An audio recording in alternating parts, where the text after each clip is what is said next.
Hello बच्चों, तो हम सिमिलैरिटी ऑफ ट्राइंगल्स पढ़ रहे हैं और इस वीडियो में हम पढ़ने वाले हैं बेसिक प्रोपोर्शनैलिटी थ्योरम, जिसको थेल्स थ्योरम के नाम से भी जाना जाता है। ठीक है ना। तो इसको थेल्स थ्योरम भी कहते हैं और ये थ्योरम पढ़ने वाले हैं। इससे रिलेटेड कुछ और थ्योरम्स भी हैं, वो इसी की कोरोलरी होती है। कोरोलरी मतलब कि कोई थ्योरम है, उसके रिजल्ट से कुछ और रिजल्ट मिल जाते हैं तो हम उनको नया थ्योरम बोल देते हैं या फिर उनको कोरोलरी बोल देते हैं। कोरोलरी, ठीक है, ये वर्ड होता है। तो इसकी वजह से दो थ्योरम्स और मिल जाएंगी जो कि हम डायरेक्टली सोच पाएंगे कि हाँ भाई ये तो होगा ही। तो ये जब ऐसी कुछ थ्योरम्स आती ना कि ये होगा ही, तो उनको बोलते हैं कोरोलरी। ठीक है। तो ये थेल्स थ्योरम है या फिर बेसिक प्रोपोर्शनैलिटी थ्योरम बोलते हैं, या जिसको शॉर्ट में बीपीटी बोलते हैं। ठीक है। इसके अलावा एक एंगल बाइसेक्टर वाली थ्योरम है, वो भी देखेंगे और इसके बाद इनके ऊपर या इन पर जो बेस्ड क्वेश्चंस हैं उन क्वेश्चंस को देखेंगे। ठीक है ना।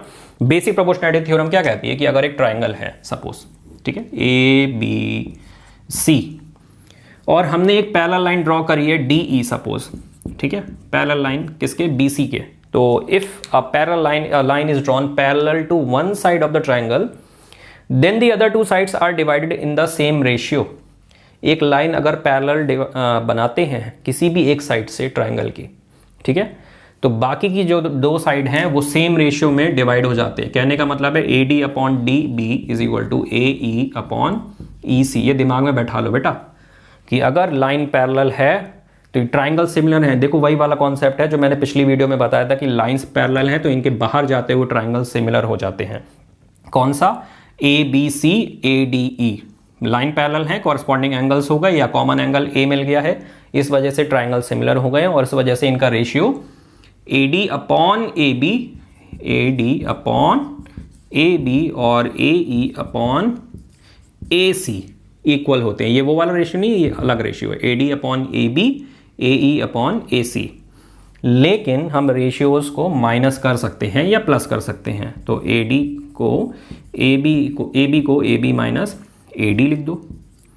सिमिलरली ए सी को ए सी माइनस ए ई कर सकते हैं। रेशियोज को प्लस या माइनस करा जा सकता है। न्यूमरेटर में से डिनोमिनेटर ऐड या सब्ट्रैक्ट हो सकता है या डिनोमिनेटर्स में न्यूमरेटर ऐड या सब्ट्रैक्ट हो सकते हैं। ये चीज़ें मैं बार बार नहीं बताऊंगा क्योंकि ये रेशियो एंड प्रोपोर्शन में होता है। ठीक है ना। तो ये चीज़ें वहाँ हमें पढ़नी है, ना कि यहाँ पर। तो A D upon A B minus A D क्या हो गया, बी डी, और A E minus A E upon A C minus A E कितना हो गया, ई सी। वही वाला रेशियो आ गया। ठीक है ना। ये रेशियो है। साथ ही साथ कोरोलरी क्या कहती है कि ये वाला रेशियो इक्वल होगा A D upon A B is equal to A E upon E C. Same एक और रेशियो इक्वल हो जाएगा कि भाई B D upon A B is equal to E C upon A C. ठीक है, ये भी हो जाएगा। तो तीन हमारे पास रेशियोज मिल जाएंगे एक तरीके से। अगर एक भी रेशियो पता चल जाते तो बाकी दो अपने आप ही हम मान लेते कि ये इक्वल हैं। ठीक है ना, मान के लेते ये होता ही है। तो बीपीटी क्या कहती है, बीपीटी कहती है A D upon D B is equal to A E upon E C. Half half मतलब हाफ हाफ नहीं, मतलब पार्ट्स में बोल रही है, लेकिन कंप्लीट भी हम ले सकते हैं साइड्स को रेशियो में। ठीक है ना। कंप्लीट कहाँ मिल रहा है, यहाँ पर मिल रहा है और यहाँ पर मिल रहा है। ये बेसिक प्रोपोर्शनैलिटी थ्योरम है। ठीक है। इसके बाद मतलब बेसिक प्रोपोर्शनैलिटी सिर्फ इतनी सी है। ये तो क्या है, कोरोलरीज हैं ये दोनों। इसके बाद इसका कन्वर्स क्या कहता है, कन्वर्स ये कहता है कि अगर आपने ट्राइंगल बनाया हुआ है जिसमें A D upon D B is equal to A E upon E C है, ये वाला रेशियो इक्वल है, तो जो आपने लाइन ड्रॉ करी हुई है ना ये डी ई, ये पैरेलल होनी चाहिए बी सी के। कन्वर्स ये कहता है। बीपीटी क्या कह रही थी, लाइन पैरेलल है तो रेशियोज इक्वल। कन्वर्स क्या कह रहा है, रेशियो इक्वल है तो लाइन पैरेलल है, इतनी सी बात है। ठीक है ना। ये बीपीटी का कन्वर्स हो गया। तो ये चीज़ मैंने आपको बता दी है। अच्छा, उसका प्रूफ कैसे करते हैं, ये प्रूफ हमारे लिए इतना इंपॉर्टेंट नहीं है, इतने काम का नहीं है। एक शॉर्ट में बस 1 मिनट में मैं आपको थोड़ा सा समझाने की कोशिश करता हूँ कि मान लिया अब गिवन उन्होंने कन्वर्स का प्रूफ बता रहा हूँ मैं। ठीक है ना। तो कन्वर्स में क्या होगा, ये रेशियो पहले से इक्वल है। दूसरी चीज़ हम मान लेते कि भाई ये लाइन पैरेलल नहीं है। हमें कैसे पता है लाइन पैरेलल, हमें तो प्रूफ करनी है। तो मान लेते ये लाइन पैरेलल नहीं है और कोई और लाइन हम मान लेते कि एफ बनाया पॉइंट वो पैरेलल है। ठीक है ना। इस पैरेलल की वजह से हमें क्या मिलेगा, ये A D upon D B का रेशियो बीपीटी की वजह से A F upon F C के इक्वल आएगा। लेकिन ये कह रहे हैं कि A D upon D B का ratio A E upon E C के, मतलब ये दोनों रेशियो आपस में इक्वल हैं। ठीक है। अच्छा, ऐड कर दें इन रेशियो को तो क्या हो जाएगा, A F plus F C. Denominator add कर दो। अगर मान लो नीचे डिनोमिनेटर तो वही रहेगा, नीचे डिनोमिनेटर वही रहेगा। A F plus F C क्या हो गया, ए सी, और A E plus E C, ये भी ए सी। तो ए सी से ए सी कैंसिल हो गया, E C is equal to F C cross करने पर अपने आप इक्वल आ जाएंगे। मतलब क्या है, ई सी और एफ सी इक्वल कैसे आ सकते हैं, जब पॉइंट सेम होंगे। तो पॉइंट सेम होने का मतलब है कि वो जो पैरेलल लाइन आपने डी एफ मानी है वो एक्चुअली डी ई है, ठीक है ना। तो मतलब दोनों लाइंस एक ही चीज़ है, एफ और ई, तो वो पैरेलल है, ठीक है। तो यहाँ पर हम अपना रखते हैं और इसके बाद एक और थ्योरम है एंगल बाइसेक्टर थ्योरम, वो देख लेते हैं ज़रा। एंगल बाइसेक्टर थ्योरम क्या कहती है कि अगर आपने एक ट्राइंगल बनाया हुआ है और उसमें एक एंगल बाइसेक्टर है, ठीक है, ए बी सी ट्राइंगल है और ये डी मान लेते हैं, तो ये एंगल बाइसेक्टर है, तो मतलब ये दोनों एंगल इक्वल हो गए, है ना। तो लेफ्ट वाला और राइट वाला, तो ये कह रहे हैं कि इनका जो बाकी दो साइड्स जो हैं जो इनको कंटेन कर रही है, इस एंगल को कौन कंटेन कर रहा है, ये साइड कर रही है, ये साइड, ठीक है ना। तो ये जो साइड्स कंटेन कर रही है, ये वाली और ये सामने वाली, ये आपस में सेम रेशियो में होता है। मतलब A B upon A C should be equal to B D upon D C, A B upon A C should be equal to B D upon D C, ठीक है। तो ए बी और ए सी में अगर कुछ फर्क आएगा, ए बी और ए सी में कुछ फर्क आएगा तो बी डी और डी सी में फर्क आएगा। कहने का मतलब ये होता है, रेशियो का मतलब ये होता है। एक और बात, रेशियो को क्रॉस करके भी लिख सकते हैं, बी डी को इधर ले आओ, ए सी को उधर ले आओ। ये हमेशा ध्यान रखना, रेशियोज वर्टिकली भी इक्वल होते हैं और हॉरिजॉन्टली भी इक्वल होते हैं। अगर आप इसको इधर ले आओगे, उसको उधर ले आओगे, मतलब हॉरिजॉन्टली बोल सकते हैं, ठीक है ना। तो रेशियोज वर्टिकली भी इक्वल होते हैं और हॉरिजॉन्टली भी इक्वल होते हैं, हमेशा याद रखो। अगर आपसे कुछ पूछा जाता है तो आप उसका उल्टा भी बता सकते हो, उसको दूसरे तरीके से लिखा हुआ भी बता सकते हो और वापस बाद में उसकी पोजीशंस चेंज कर लेना, ठीक है। तो ये ट्राइंगल की थ्योरम क्या कह रही है, एंगल बाइसेक्टर थ्योरम क्या कह रही है कि अगर एक एंगल बाइसेक्टर है ट्राइंगल में, तो उनको कंटेन करने वाली जो साइड्स हैं उनका रेशियो बराबर होना चाहिए, ठीक है। इसका रेशियो और इसका रेशियो इक्वल होना चाहिए। और इसका कन्वर्स भी है एक, कन्वर्स क्या कहता है कि अगर इसका रेशियो और इसका रेशियो बराबर है, मतलब ये रेशियो इक्वल है, तो ये जो एंगल्स बन रहे हैं ये ज़रूर एंगल बाइसेक्टर होंगे, ठीक है। ये वाली जो लाइन बन रही है वो एंगल बाइसेक्टर होगी, मतलब एंगल्स इक्वल होंगे।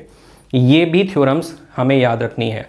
एंगल बाइसेक्टर थ्योरम बहुत आसान होता है कि हमारे दिमाग से निकल जाए, लेकिन हमें अपने दिमाग से निकलने नहीं देनी है इसको, ठीक है। ये हमारे दिमाग से बाहर नहीं जानी चाहिए। बीपीटी तो लोगों को याद रहती है पर ये भूल जाते हैं, ठीक है। तो इसको भी याद रखना है। इसका प्रूफ मैं नहीं बताऊंगा, बस आपको शो कर देता हूं कि भाई ये चीज़ कैसे होती है, ठीक है।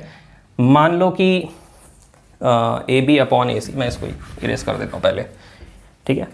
इधर लिख देता हूँ ये वाला ratio, A B upon A C B D upon D C, यहाँ पे लिख दे रहा हूँ रेशियो, ठीक है। मान लो कि इसमें कुछ चेंज आ रहा है, ठीक है। ये ट्राइंगल तो कुछ भी हो सकता है ना, हमें क्या पता ये ट्राइंगल कहाँ तक जा रहा है, ठीक है। ये है ट्राइंगल, सपोज अगर आपका ट्राइंगल ऐसा होता, और एंगल बाइसेक्टर तो अभी भी है, एंगल बाइसेक्टर तो वहीं रहेगा, वो अपनी जगह से नहीं हिलने वाला, क्योंकि उसने एंगल को बाइसेक्ट किया, उसे बाकी साइड से कोई मतलब नहीं है। हमने ट्राइंगल थोड़ा सा चेंज करा है, ठीक है ना, बेस चेंज कर दिया, ये साइड छोटी कर दी। कौन सी साइड छोटी कर दी, बी इधर पहुंच गया यहाँ पे, तो बी डी अगर हमने छोटी करी है, मैं इसको स्मॉलर के लिए नीचे का एरो बनाता हूँ और लार्जर के लिए ग्रेटर का ऊपर बना दूंगा एरो, ठीक है। तो डी सी बड़ी हो गई है, डी सी बड़ी हो गई। इसी तरीके से ए सी भी यहाँ पहुँच गया, ए सी भी बड़ा हो गया, ठीक है, और ए बी वो भी छोटा हो गया। तो आप देख रहे हो कि अगर ज़रा सा कुछ चेंज करते हैं तो फ़र्क आ जाता है। यही काम बी के साथ करा जा सकता है, अगर यहाँ पे होता तो वो साइड उधर पहुँच जाती। तो अगर आप इसको लॉन्ग कर रहे हो तो ये शॉर्ट हो जाएगा, ठीक है। तो आप देख सकते हो कि हाँ भाई ये है, होता है, मतलब रियलिस्टिकली मैं आपको दिखाने की कोशिश कर रहा हूँ थोड़ा सा कि क्या कहना चाह रहे हैं ये लोग। तो अगर आप इसकी साइड्स में थोड़ा सा चेंज करते हो, ठीक है, तो वो उसका चेंज होने का रेशियो बराबर रहेगा, वो रेशियो के हिसाब से रहेगा, ठीक है। अगर जिस रेशियो से ये लोग कम हो रहे हैं उस रेशियो से ये बड़े हो रहे हैं, ठीक है। तो ये छोटी हो रही, ये बड़ी हो रही, ये बैलेंस हो गया, और ये छोटी हो रही, ये बड़ी हो रही, ये भी बैलेंस हो गया। तो एक तरीके से बैलेंस बना रहता है, बस ये कहने का मतलब है। तो ये एंगल बाइसेक्टर थ्योरम है और इसको हमें याद रखना है, ये कहीं ना कहीं किसी क्वेश्चन में यूज़ जरूर होगी, ठीक है। लेकिन अभी हमें क्या याद रखना है, बीपीटी। बीपीटी क्या कहती है, लाइंस पैरेलल हैं तो रेशियो इक्वल हो जाएगा, और रेशियो इक्वल है तो लाइंस पैरेलल हो जाएंगी, ठीक है। इस पर बेस्ड हमें कुछ क्वेश्चंस देखने हैं, वो देख लेते हैं। सबसे पहले टाइप के क्वेश्चन क्या आएंगे, सबसे पहले टाइप का क्वेश्चन ये नहीं, इससे भी पहले जो बेसिक क्वेश्चन आएगा वो ये आएगा कि एक ट्राइंगल दिया होगा, साइड्स दी होंगी, ये तो एक्स के फॉर्म में है, वहाँ पे नंबर्स के फॉर्म में साइड होंगी, बोल रहे होंगे चेक करो भाई कि ये साइड पैरेलल है कि नहीं है। आप रेशियोज फाइंड आउट करोगे, रेशियोज साइड्स का रेशियो इक्वल आएगा, आप बोल दोगे भाई बीपीटी के अकॉर्डिंग ये साइड पैरेलल है, या फिर साइड पैरेलल है तो रेशियोज चेक करना है, ठीक है। उल्टे काम करने हैं तो वो भी हो सकता है कि बोल दें कि भाई साइड पैरेलल है, चेक करो कि रेशियोज इक्वल आ रहे कि नहीं आ रहे, तो आप बीपीटी को वेरीफाई करो तो वेरीफाई हो जाएगी, ठीक है, कि रेशियोज हमने इक्वल निकाल दिए, साइड आपने पैरेलल बोली थी, तो भाई बीपीटी वेरीफाई हो रही है कि सही है। अलग टाइप के क्वेश्चन इसके बाद नेक्स्ट टाइप के क्वेश्चन वो ये होते हैं, ठीक है। वो वाला तो मैंने नहीं बताया, ये बता दे रहा हूँ, ठीक है। x है, ये x-2 है, ये x+2 है, ये x-1 है, पार्ट्स में दिया हुआ है और ये लाइन पैरेलल बोली हुई है। DE जो है वो पैरेलल है BC के, ठीक है। बोल रहे हैं find out the value of x। तो हम क्या बोलेंगे, by basic proportionality theorem. BPT short में लिख दे रहे हैं, लेकिन आप पूरा पूरा नाम लिखा करो, ठीक है ना। आप अगर चाहते हो मार्क्स नहीं डिडक्ट हो, अच्छे से करा करो क्वेश्चंस, तो टीचर का माइंड अच्छा रहता है चेक करते समय, वो मार्क्स सही सही देते हैं, ठीक है। कोशिश करा करो शॉर्ट में ना करें चीज़ें। तो by basic proportionality theorem DE is parallel to BC, therefore AD upon DB is equal to AE upon EC, ठीक है। AD क्या है, x है, ये x-2 है, आप ये x+2 है, ये x-1 है। इसको सॉल्व करो क्रॉस मल्टीप्लाई करके, x into x-1 is equal to x+2 into x-2, ठीक है। ये क्या हो गया, x² - 4, ये क्या हो गया, x² - x x² से x² कैंसिल हो गया, x इज इक्वल टू 4 हो गया, खत्म। अगर साइड पूछी होगी तो साइड हम बता देंगे। अगर AD DB AE EC इनमें से कुछ भी पूछा है, x की वैल्यू सब्स्टिट्यूट करो। AB पूछा है तो पूरा जोड़ दो, x + x-2 2x-2। AC पूछा है तो इनको पूरा जोड़ दो, ठीक है। इस तरीके से करा जा सकता है, बहुत सिंपल सा क्वेश्चन है, ठीक है। नेक्स्ट टाइप के क्वेश्चन पर चलते हैं। नेक्स्ट क्वेश्चन, एक फिगर दी हुई है, ठीक है। ये पूरी फिगर है, इसमें क्या बोला हुआ है, BE की लेंथ 4 है, EC की लेंथ 2 है, CL की लेंथ पूछी है। दूसरी चीज क्या गिवन है, DE is parallel to AC and DC is parallel to AL। तो ये टेढ़ी टेढ़ी लाइन पैरेलल है, ये सीधी सीधी लाइन पैरेलल है, ठीक है ना। 4 2 गिवन है, ये पूछा है CL की लेंथ बताओ। इसमें कुछ भी ऐसा मत करने लग जाना ट्राइंगल सिमिलर प्रूफ करने बैठ गए, ठीक है ना। ये सब चीजें मत करने लग जाना। लाइन पैरेलल देखो और सीधे बोल दिया कि रेशियोज इक्वल हो जाएंगे। जब भी आप लाइंस पैरेलल देखोगे, ठीक है ना, पैरेलल लाइन से दो चीजें दिमाग में आनी चाहिए। एक तो सिमिलरिटी वाला क्राइटेरियन कि ट्राइंगल सिमिलर होते हैं, दूसरी चीज ये भी आना चाहिए, उससे पहले ये देख लो कहीं बीपीटी ना लग रही हो, क्योंकि बीपीटी में ट्राइंगल्स को सिमिलर प्रूफ नहीं करना है। बीपीटी बस इतना कह रहा है कि अगर लाइंस पैरेलल हैं तो रेशियो इक्वल हो जाएंगे। बीपीटी ज्यादा आसान है, उसको चेक करना, ठीक है। तो सबसे पहले कोशिश करो कि अगर लाइंस पैरेलल, क्या मैं बीपीटी का यूज कर सकता हूं या कर सकती हूं, ठीक है। तो अगर बीपीटी यूज हो जा रही तो सबसे अच्छी बात है। बीपीटी ना यूज हो, सिमिलैरिटी लगानी पड़ जाए तब लगाओ सिमिलैरिटी, ठीक है ना। तो भले ही बीपीटी का कॉन्सेप्ट बाद में आता है, लेकिन अगर वो यूज हो रहा है तो पहले उसको यूज करो, बाद में चेक करो कि ट्राइंगल सिमिलर हो रहे हैं कि नहीं हो रहे हैं, या रेशियोज निकालने पड़ेंगे या नहीं निकालने पड़ेंगे। रेशियो पैरेलल साइड के अलावा कोई रेशियो यूज करना पड़ता है, मान लो DE और AC का चेक करना है, रेशियो इनका यूज करना पड़ता है, इनमें से कोई एक निकालना है, दूसरा गिवन है, तो यहाँ पे बीपीटी नहीं लग पा रही है, ठीक है ना। बीपीटी का काम क्या है, पैरेलल वाले रेशियो को इक्वल करना। पैरेलल वाला रेशियो इक्वल हो जाएगा, उसके हेल्प से ट्राइंगल सिमिलर हो जाते हैं, ठीक है। मान लो ये रेशियो, ये पैरेलल साइड्स है, कौन सी वाली साइड्स है, ये वाली पैरेलल, DE और AC ये साइड्स पैरेलल हैं, तो पैरेलल साइड्स की वजह से ये रेशियो इक्वल हो जाएगा इस रेशियो के, ठीक है। इसकी हेल्प से ट्राइंगल्स आराम से सिमिलर प्रूव हो सकते हैं। बाद में हम उसका यूज कर सकते हैं कि भाई बाद में इस रेशियो, ये रेशियो भी उन्हीं के इक्वल हो जाएगा जो पहले वाले थे, ठीक है ना। ये सब किया जा सकता है, लेकिन कोशिश करो पहले बीपीटी का चेक करें, बाद में क्राइटेरियंस वगैरह लगाना शुरू करें, या बीपीटी का यूज करके ट्राइंगल्स को सिमिलर प्रूफ करा जाए, ठीक है। वो भी देखेंगे, आगे आएगा। तो सबसे पहले देखो, CL निकालने को बोला है। DE is parallel to AC। इसकी वजह से हो क्या रहा है, ठीक है ना, ये पैरेलल है तो इन दोनों का रेशियो यहाँ नीचे इक्वल है, और ये लाइंस पैरेलल है तो इन दोनों का रेशियो दूसरे साइड्स के भी इक्वल आ रहा है। यही रेशियो AD और DB का रेशियो, ठीक है, AD और DB का रेशियो 2 बार इक्वल होगा दूसरे लोगों के। तो पहली बार में किन के इक्वल आ रहा है, ये हमने साइड्स लिए हैं, तो BE और EC के, BE और EC के, जो कि है 4/2 यानी कि 2/1, ठीक है। दूसरी बार हम क्या बोल रहे हैं कि DC is parallel to AL। तो अभी फिर से यही ratio AD/DB is equal to किसके इक्वल हो रहा है, अब AD/DB किसके इक्वल हो रहा है, एक सेकेंड, मैंने क्या कर दिया, तो रेशियो थोड़ा सा पलट दिया। AD/DB is equal to EC/BE, ठीक है, CE/EB कर दो, इसको चेंज करना है, ठीक है। तो ये 2/4 होगा, ना कि 4/2, ठीक है, 1/2 हो जाएगा। ये ध्यान रखना है थोड़ा सा, ठीक है। रेशियोज आप क्या ले रहे हो, इधर से मैंने AD/DB लिया, इधर से BE EC लिया, मैं गलतियां होती हैं भाई, सबसे गलतियां होती हैं। तो AD/DB CL/BC, ठीक है। अब BC कितना है, AD/DB अभी तो निकाला है 1/2, और CL और BC BC कितना है 6 हो गया, 4 + 2 6 हो गया, तो CL कितना हो गया 3 सेंटीमीटर हो गया, आ गया आराम से। तो AD/DB का रेशियो 2 बार 2 लोगों के इक्वल हो रहा था, उन दोनों रेशियोज के बाद में इक्वल करा, आंसर आ गया हमारा, ठीक है ना, क्लियर है। आप डायरेक्टली यहाँ पे वैल्यू ना पुट करते तो रेशियोज को इक्वल करते तब वैल्यू पुट करते, तो वही मतलब है, या तो बाद में वैल्यू सब्स्टिट्यूट करते, मैंने पहले सब्स्टिट्यूट करके रेशियो निकाला, उस रेशियो को इनके इक्वल कर दिया, ठीक है। तो एक कोई भी काम कर सकते हैं। नेक्स्ट क्वेश्चन देखते हैं। एक ये क्वेश्चन है, थोड़ा सा ओरल टाइप का क्वेश्चन है, ठीक है। ABC एक ट्राइंगल दिया है, DE इन्होंने एक साइड बना रखी है, एंगल D और एंगल E को इक्वल दे रखा है। एंगल D और एंगल E को इक्वल देने का मतलब है ट्राइंगल आइसोसेलेस है, ठीक है। दूसरी चीज उन्होंने ये रेशियो इक्वल दिया है, AD/DB AE/EC, ये रेशियो इक्वल दिया है। बोल रहे हैं प्रूफ क्या करना है कि ABC जो ट्राइंगल है, बड़ा वाला ट्राइंगल है, ये आइसोसेलेस है, ठीक है ना। काफी कुछ उन्होंने दे दिया है और हमसे बस इतना पूछा है कि ट्राइंगल ABC आइसोसेलेस है। ये जब इक्वल दिया ट्राइंगल आइसोसेलेस छोटा वाला तो हो गया। रेशियोज AD/DB इक्वल है AE/EC के, रेशियोज इक्वल हो गए। BPT क्या कह रही है, कन्वर्स ऑफ BPT क्या कह रहा है कि जब रेशियोज इक्वल हैं तो साइड क्या हो गई, पैरेलल हो गई, तो DE BC के पैरेलल हो गई। जब BC ये दोनों आपस में पैरेलल हुए हैं तो कॉरस्पॉन्डिंग एंगल्स इक्वल हो गए, कॉरस्पॉन्डिंग एंगल्स इक्वल हो गए, एंगल D और B इक्वल हो गए, E और C इक्वल हो गए। अच्छा, ये दोनों पहले ही आपस में इक्वल थे, B और C भी इक्वल हो गए, ठीक है। 3 स्टेप लगेंगे, पहले इनको इक्वल, उनको इक्वल और फिर आपस में इक्वल, ठीक है ना। तो जब इक्वल हो गए उसकी वजह से साइड्स, ऑपोजिट एंगल्स के सामने वाली साइड्स, एंगल्स जब 2 एंगल्स इक्वल होते हैं तो उनकी ऑपोजिट साइड्स भी इक्वल होती हैं। ये सिंपल सी प्रॉपर्टी है ट्राइंगल की, और इस वजह से ट्राइंगल आइसोसेलेस हो जाता है। ये था क्वेश्चन बस, ठीक है, इतना सा। एक नेक्स्ट टाइप का क्वेश्चन है, क्या बोल रहा है, ये दोनों साइड्स आपस में पैरेलल हैं, ये दोनों साइड्स आपस में पैरेलल हैं। बोल रहा है प्रूफ करो कि QR और BC भी आपस में पैरेलल हैं, ठीक है ना। दोनों साइड्स पैरेलल हैं, BPT लगेगी यहाँ पे, फिर से BPT लगेगी भाई, समझ लो। साइड्स पैरेलल हैं, रेशियो इक्वल हो गए, दिमाग में सबसे पहले ये जाना चाहिए कि साइड्स पैरेलल हैं, रेशियो इक्वल हो गए, ठीक है ना। BPT ये कह रही है, तो पहला सिमिलैरिटी, क्राइटेरियन सब भूल जाओ, कुछ नहीं सोचना है।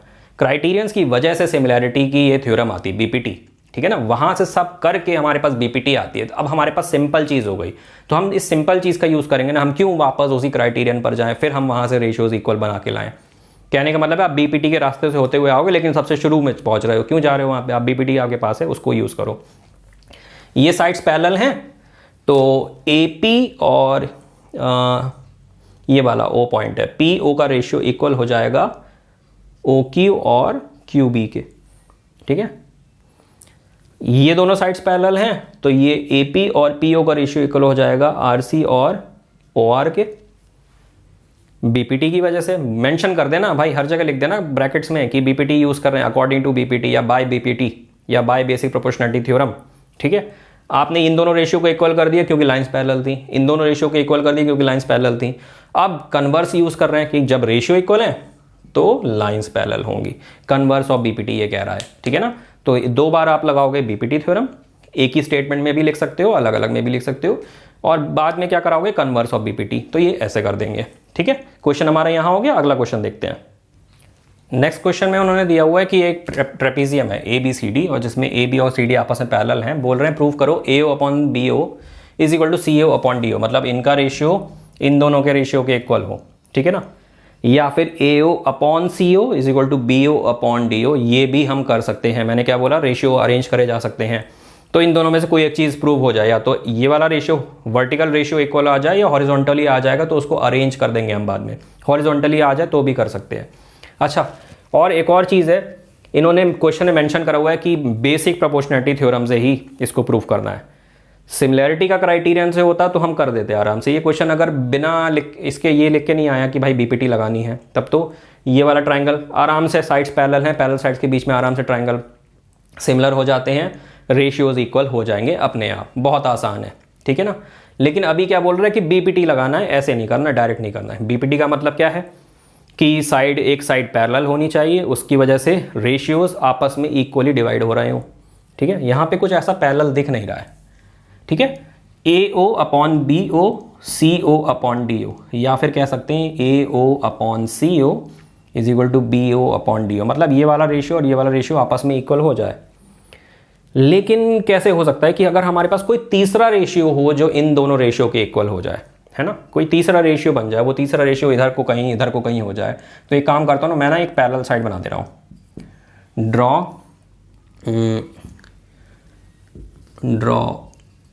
EO पैरेलल टू AB या CD या कोई भी ले लो, क्योंकि वो दोनों आपस में पहले से पैरेलल हैं, ठीक है। तो by BPT, by basic proportionality theorem क्या हो जाएगा, AE upon ED should be equal to BO upon OD। Triangle कौन सा लिया है देख लो, ट्राइंगल मैंने ये वाला लिया है, ठीक है, ये जिसमें ये साइड पैरेलल आपको दिख रही है, ये साइड पैरेलल हो गई AB के, ठीक है।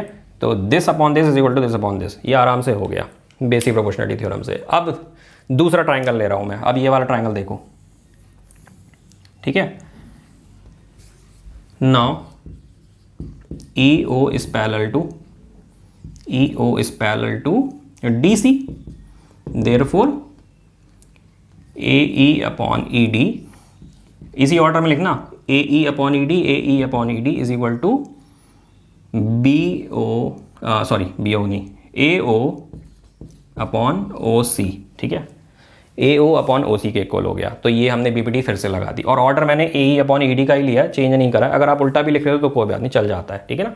लेकिन इक्वालिटी जब करना तो फिर रिवर्स कर देना है, from 1 and 2 BO upon OD is equal to AO upon OC, या फिर उन्होंने क्या बोला है, BO अपॉन OA बोला है, AO अपॉन OB बोला है, तो AO upon BO is equal to OC upon OD, ठीक है। यही चीज़ प्रूव हो गई है, हमने कर दिया प्रूफ, ठीक है। तो क्या करा, दो रेशियोज इक्वल प्रूव करने थे, हमने क्या करा, कुछ कोशिश ऐसी करी कि एक तीसरा रेशियो मिल जाए जो उन दोनों के इक्वल हो, और इस वजह से ये दोनों आपस में इक्वल हो जाए। तो हमने एक लाइन पैरेलल ड्रॉ कर दी जो इन दोनों को कंटेन कर रही, दोनों रेशियोज को कंटेन कर रही है। इस वाले नीचे वाले ट्रायंगल में आ रही है और ऊपर वाले ट्रायंगल में आ रहा है, तो उस वजह से, इस पैरेलल लाइन की वजह से, BPT की वजह से ये रेशियोज इक्वल हो गए, ठीक है ना। एक लास्ट क्वेश्चन देख लेते हैं, ये लास्ट क्वेश्चन है, ठीक है। इसमें क्या गिवन है, AB की लेंथ 6 है, AC की लेंथ 4 है, BD की 3 है और DC की पूछी जा रही है। साथ ही साथ क्या गिवन है, ये एंगल बाइसेक्टर है, AD क्या है, एंगल A का angle bisector, angle BAD is equal to DAC, ठीक है। अभी हमने पढ़ी थी एंगल बाइसेक्टर थ्योरम, वो क्या कह रही थी कि अगर एक एंगल बाइसेक्टर होगा तो वो क्या करेगा, बाकी दोनों साइड्स को सेम रेशियो में डिवाइड करेगा। मतलब एंगल वर्टेक्स A तो यहाँ हो गया यूज एंगल बाइसेक्टर बनाने में, इसका बाइसेक्टर बन रहा है, इसका एंगल बाइसेक्ट हो रहा है, लेकिन बाकी जो दोनों साइड्स हैं वो सेम रेशियो में बढ़ जाएंगी, ठीक है ना। तो by angle bisector theorem, by angle bisector theorem, ठीक है, AD is angle BAD is equal to angle CAD। मतलब आप ये भी बोल सकते हो कि AD is angle bisector of angle है, ये भी बोला जा सकता है, और ये भी बोला जा सकता है BAD और CAD इक्वल है, therefore AB upon AC should be equal to BD upon DC। Ratios equal हो गए, AB AC और BD DC इक्वल हो गए, रेशियोज की वैल्यू सब्स्टिट्यूट करो, आपको आराम से DC मिल जाएगा, ठीक है ना। तो ये हमारा कॉन्सेप्ट यहाँ पे खत्म हो जाता है। एक लास्ट टाइप के एरियाज, मैप्स एंड मॉडल्स वगैरह बच जाएगा बस, तो वो नेक्स्ट वीडियो में हम डिस्कस करेंगे, अभी नहीं करेंगे, ठीक है। ये वाली वीडियो यहीं तक रखते हैं।